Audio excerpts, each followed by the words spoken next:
भगत है प्रसन्न, ये प्रसाद सारे भगत हैं और प्रहलाद को भक्त शिरोमणि कहा गया है।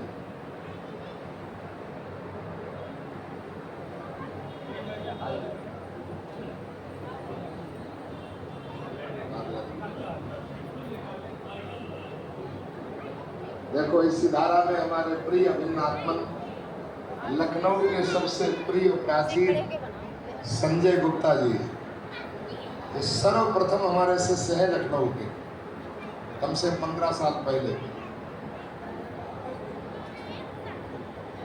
हमारे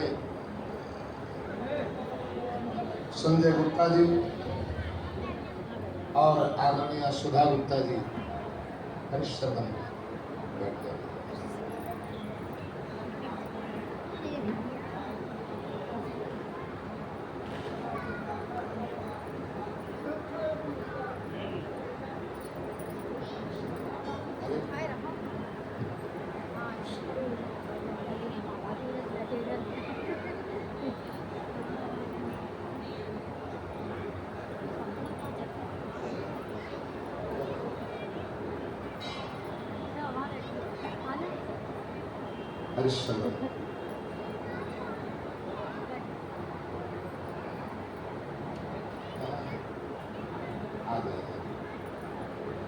आज अभी ब्रजेश जी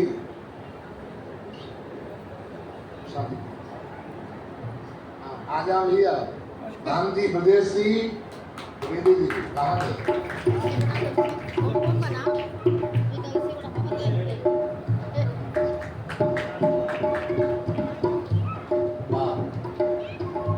आराम से खोल के बैठ जाओ।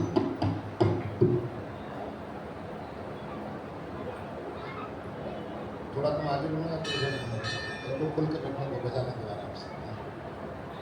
हरिश्चंद्र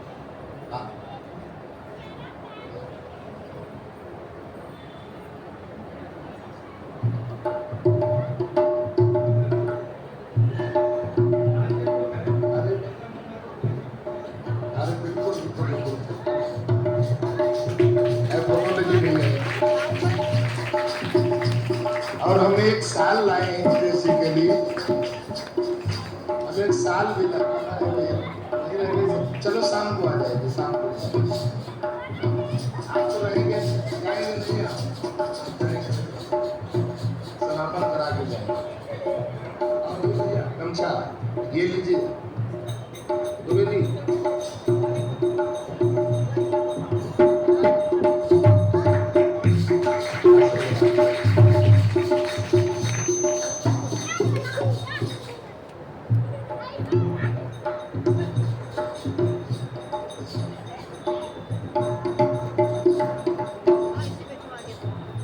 सभी को यथायोग्य स्वागत, वंदन, अभिनंदन, सभी को मंगल कामना। आइए अब सभी लोग मिलकर के वंदनीय समस्त माताएं बहनें कृष्ण जन्म के पावन अवसर पर आपने ध्यान दिया होगा, जितना धूमधाम से कृष्ण जन्म उत्सव मनाया जाता है उतने अन्य कोई भगवान के अवतारों का उत्सव धूमधाम से नहीं मनाया जाता है।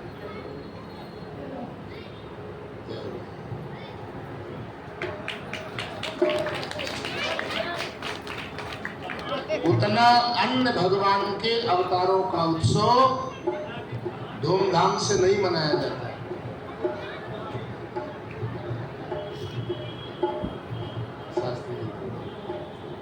दिव्य सभी का स्वागत कर रही हैं बच्चों बहन जी, ब्राह्मणों का सबों का बहुत बहुत हृदय से मंगल कामना। तो मैं निवेदन कर रहा था, जितना धूमधाम से उत्सव भगवान कृष्ण का मनाया जाता है उतना अन्य भगवान के अवतारों का नहीं मनाया जाता है। कभी विचार किया ऐसा क्यों? भगवान कृष्ण को ही कहा जाता है जन्माष्टमी, जन्मोत्सव। क्योंकि अन्य भगवान जितने हैं ये सब प्रकट हुए हैं, लेकिन अन्य भगवान किसी के गर्भ में नहीं गए हैं। लेकिन कृष्ण ही ऐसे भगवान हैं जो गर्भ में भी गए। इसीलिए इनका जन्मोत्सव बड़ी धूमधाम से मनाया जाता है। अन्य भगवानों की गर्भ स्तुति नहीं होती है, लेकिन भागवत के 10वें स्कंद में आया है, समस्त देवता और ऋषियों ने मिलकर के भगवान कृष्ण की गर्भ स्तुति की है, तभी भगवान का जन्म हुआ है। तो इसलिए जो है ऐसे परम करुणा अवतार करुणा सागर स्वामी राम सुखदास जी महाराज की मुझे एक बात कभी कभी याद आती है। स्वामी राम सुखदास जी महाराज कहते थे अपने सत्संग प्रवचन में कभी कभी, भगवान कृष्ण जैसा कोई देव नहीं और गंगा जैसी कोई नदी नहीं और गीता जैसा कोई ग्रंथ नहीं, राम जैसा कोई नाम नहीं, गीता जैसा कोई ग्रंथ नहीं है। भैया थोड़ा चिड़चिड़ा रही है, माइक उसको सही करो। आपसे एक शब्द में पूछा जाए कि जिसमें समस्त पुराण और वेद शास्त्रों का समन्वय हो अथवा समाहित हो, वो कोई एक धार्मिक ग्रंथ बताइए, तो किसका नाम लोगे? दो शब्दों में कह दीजिए, बस एक ही बात, दो अक्षरों में, गीता। पास हो जाओगे। गीता ऐसा ग्रंथ है जो सारे वेद और शास्त्र पुराणों का समागम है, उसमें समन्वय। सर्वो उपनिषदा गावो दोग्धा गोपा नंदना। सुधीर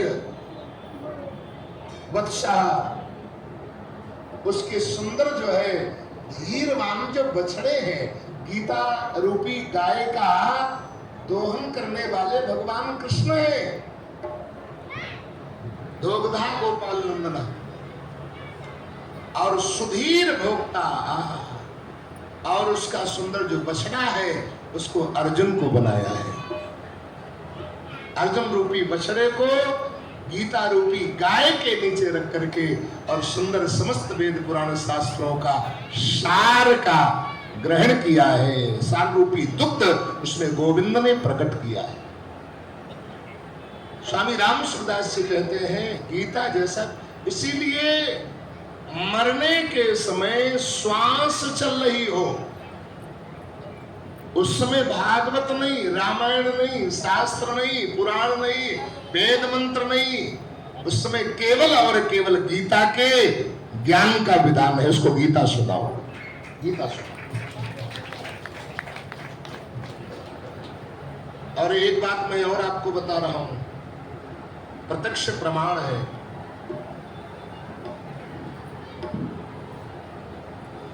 ये पहले मुझे एहसास नहीं हो पा रहा था, इस बात को एक लोगों ने बताया। इसने बताया था, लोग जानते हैं, आदरणीय मिश्रा जी से, सुषमणि मिश्रा, उनकी धर्मपत्नी रेखा मिश्रा, बहुत समय पहले उन्होंने इस बात को कहा था, महाराज जी हमने किसी अपने यहाँ गुरु के मुंह से सुना था कि कोई मरणासन्न व्यक्ति पड़ा हुआ हो, तो शरीर छूट न रहा हो, तो उसको गीता सुनाई जाए, एक अध्याय पर डे, और अगर सही होना होगा तो 18 दिन में सही हो जाएगा, और नहीं सही होना होगा तो भगवान का प्यारा हो जाएगा। तो हमने कई बार इसको ट्राई किया है और वास्तविक में ऐसा ही हुआ है। शाहजहांपुर में हमने 2 बार इसको ट्राई किया और ऐसा हुआ। लखनऊ में भी मिश्रा जी की माता के ऊपर ही हमने ट्राई किया। उन्होंने कहा महाराज जी आप गीता सुनाने की कृपा करें, माता जी अस्वस्थ हैं। हमने कहा कि 18 दिन डॉक्टर ने सबने मना कर दिया था। हमारे दीनदयाल शुक्ला जी बैठे हुए हैं, ज्योतिष के अच्छे विद्वान हैं, इनसे विचरवाया भी था मिश्रा जी ने।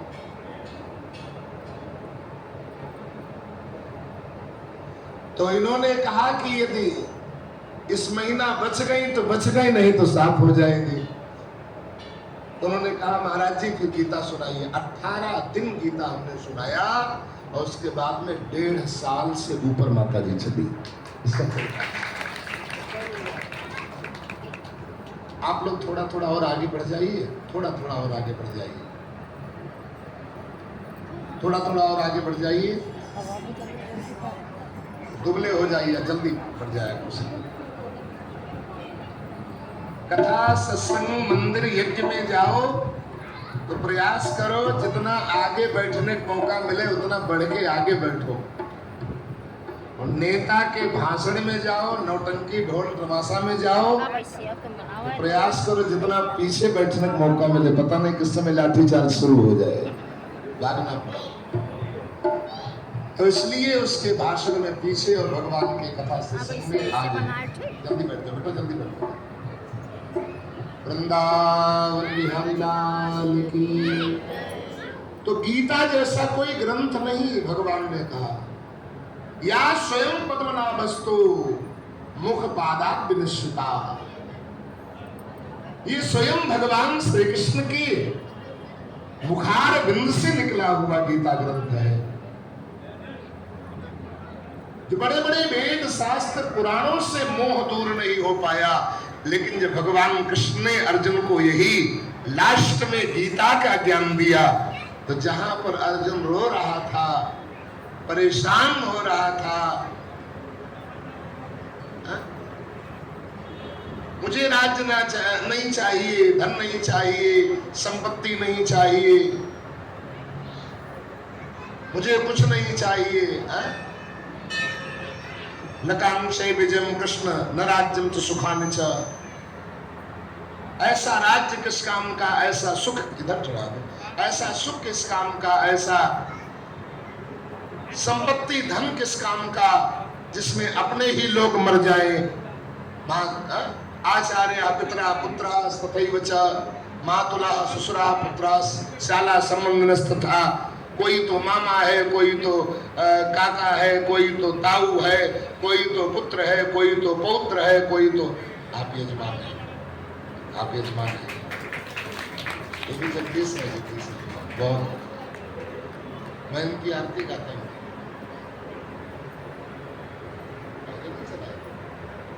हरिश्चंद्र बैठ जाओ। अब आप दिक्कत हो तो कुर्सी बैठ जाओ। हाँ वृंदावन।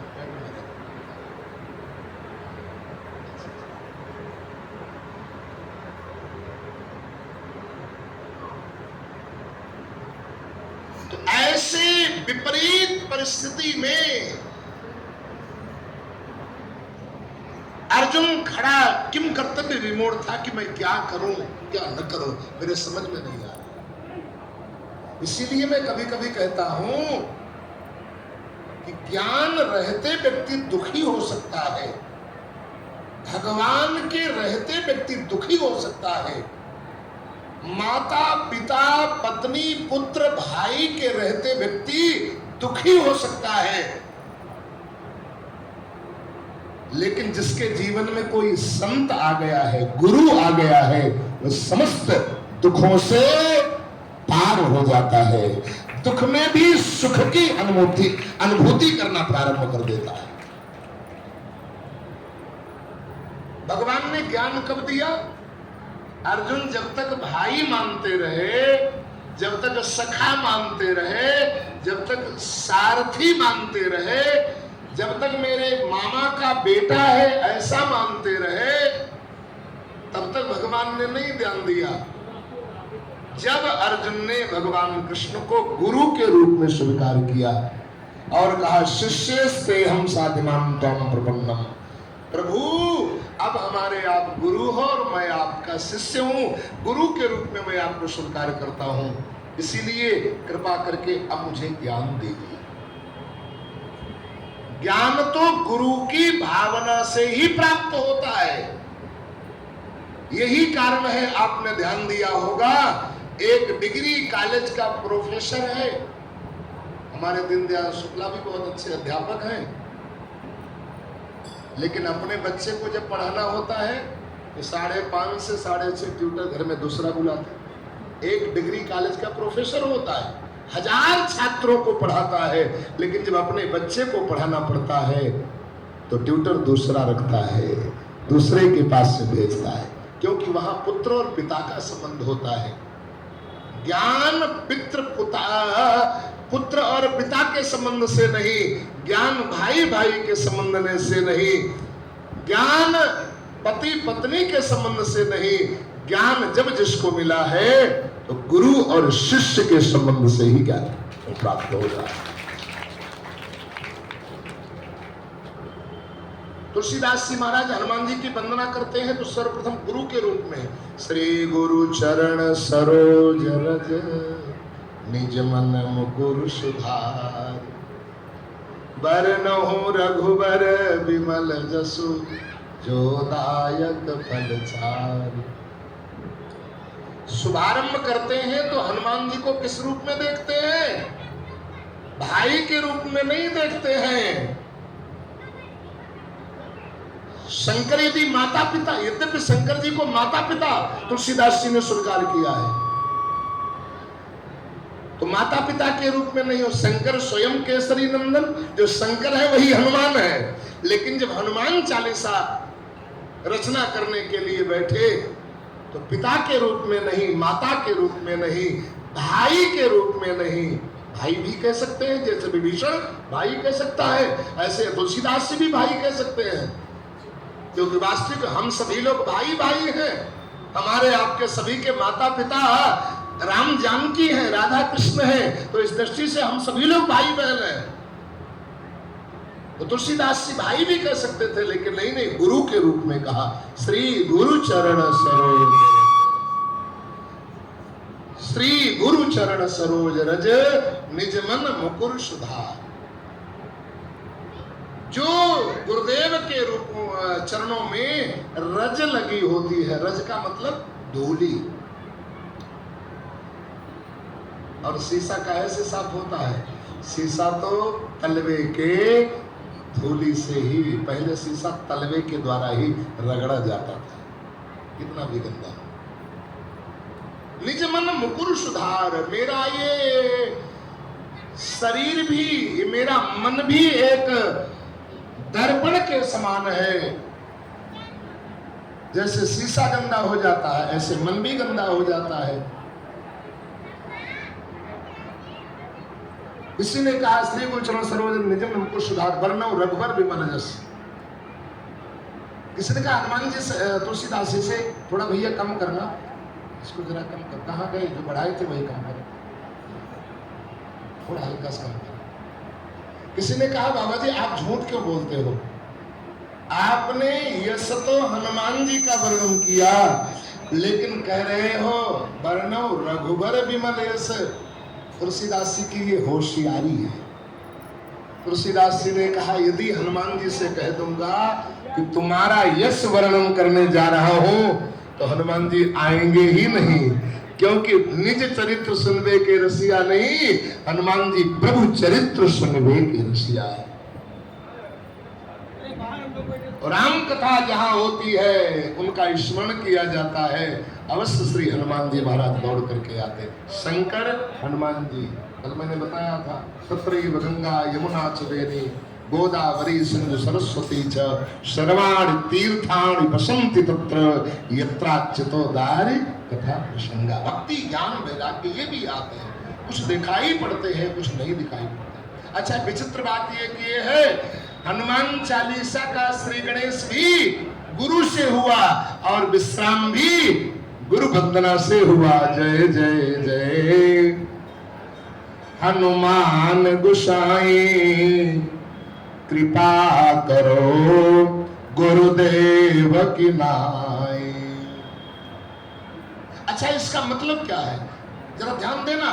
बहुत सूक्ष्म भाव अभी प्रकट हुआ है और बड़ा कीमती भाव है।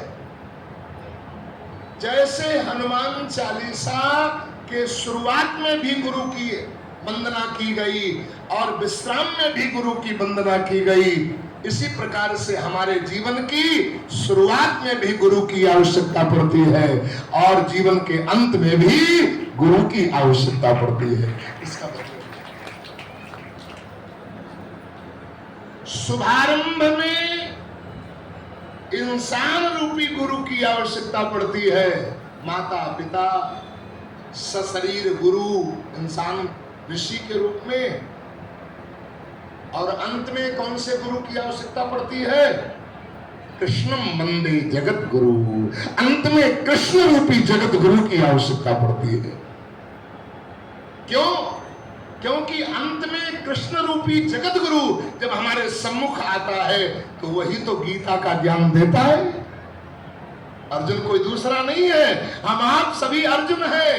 और जैसे अर्जुन अपना सारथी भगवान कृष्ण को बना लेते हैं, ऐसे ही हम भी अपने जीवन रूपी गाड़ी का सारथी जब भगवान कृष्ण को बनाते हैं और जब हम घबराते हैं तो हमारी जीवन रूपी नैया, जीवन रूपी गाड़ी को पार करने के लिए गोविंद गीता का ज्ञान देने के लिए हमारे सम्मुख प्रकट हो जाते हैं, हमारे मोह को नष्ट कर देते हैं।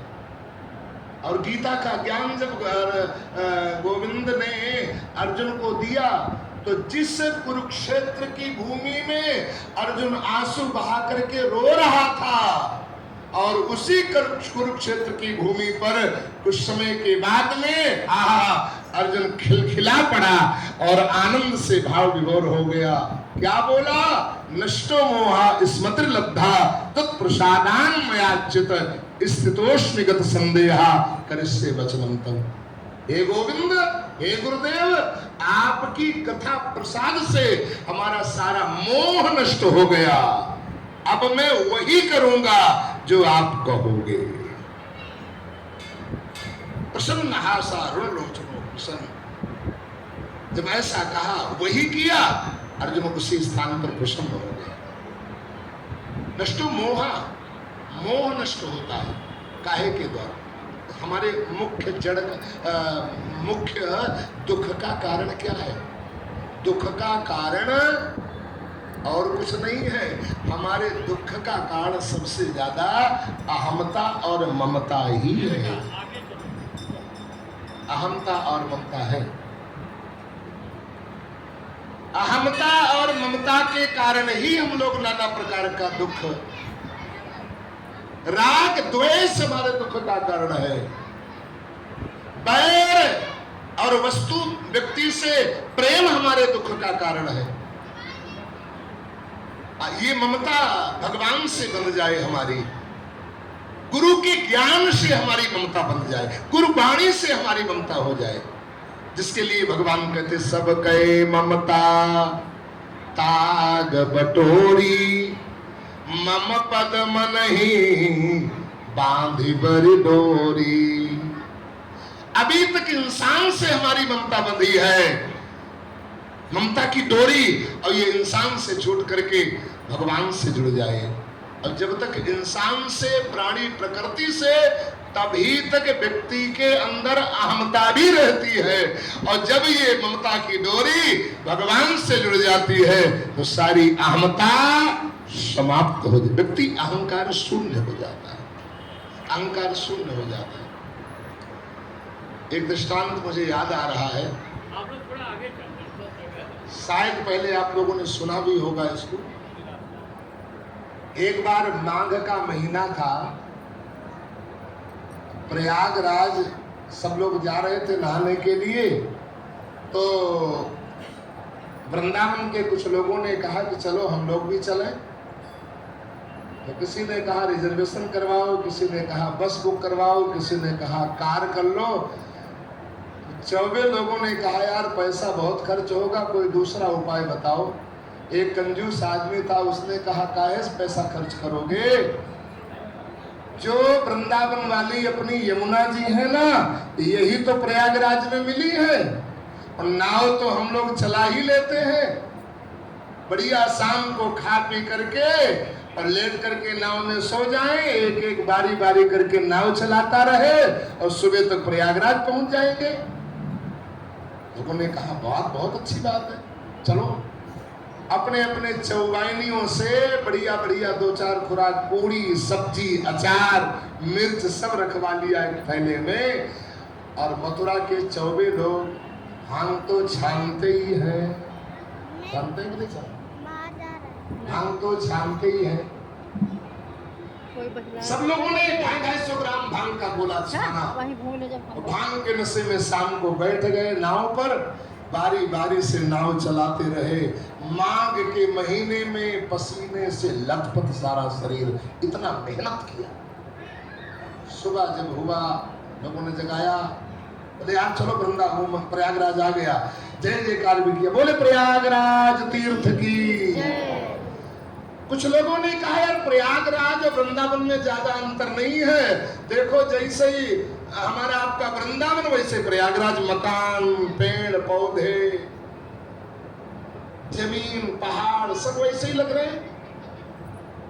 तब तक चौबे लोगों की चौबानियों की पत्नी जल भरने यमुना में आ रही है, वाल्मीकि। उन्होंने कहा यार और तो सब सही है, मथुरा में जैसी हमारी आपकी पत्नियां ऐसे औरतें भी सेम वही दिखाई पड़ रही है। जब चौबे पास में आए तो दोनों ने पहुंचाना, चौबे लोगों ने पूछा तुम यहां कैसे? तो पत्नियों ने कहा तुम अभी गए नहीं, तुम तो प्रयागराज जा रहे थे। अरे बोले प्रयागराज में तो हो ही।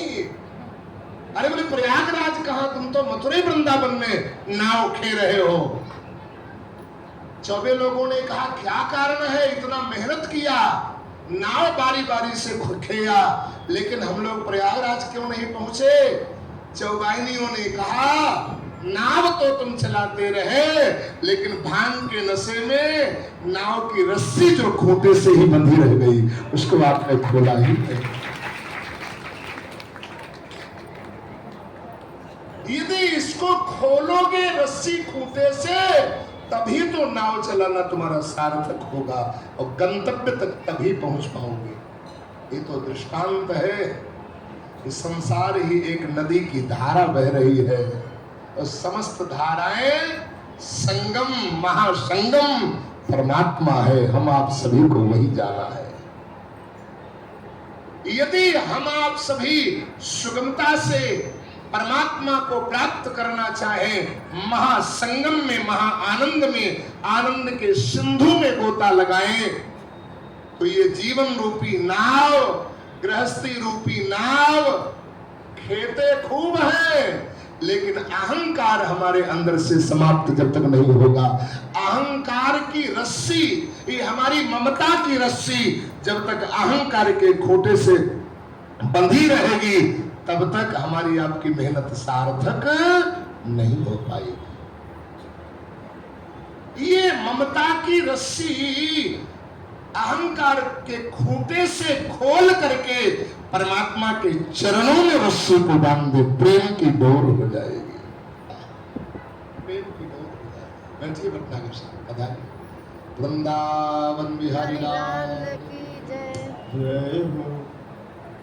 अब वो आइए, वो क्या है? परमात्मा क्या है? परमात्मा पतंग है और भगवान का प्रेम क्या है? नाम क्या है? नाम रस्सी है, डोर है। यदि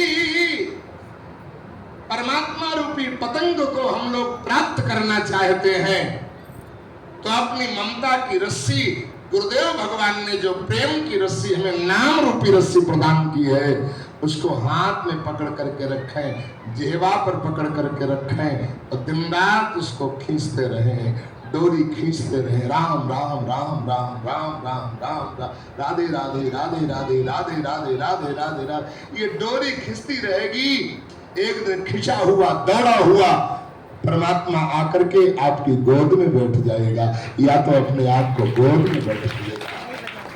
महात्माओं ने गोद में बैठा लिया है, या तो स्वयं भगवान ने अपनी गोद में बैठा लिया भक्तों को, और या तो स्वयं भगवान भक्त की गोद में बैठ गए।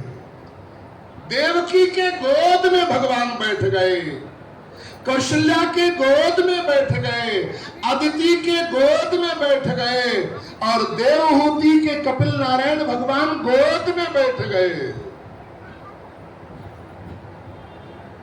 ये नाम और प्रेम सब कहे ममता ताग बटोरी, मम पद मन ही बांध बर डोरी। पद को क्यों कहा? पद को इसलिए कहा, पद माने पाद, पद माने पैर, पद माने पैर। किसका पद? भगवान का पद। एक बात बताऊं आपको, भगवान के पद से बढ़कर के दुनिया का कोई पद श्रेष्ठ नहीं। संसार के कितने भी पदों को प्राप्त कर लो, कोई 5 साल के बाद में पद समाप्त हो जाता है, कोई 10 साल के बाद में, कोई 60 साल के बाद में। कर्नल साहब,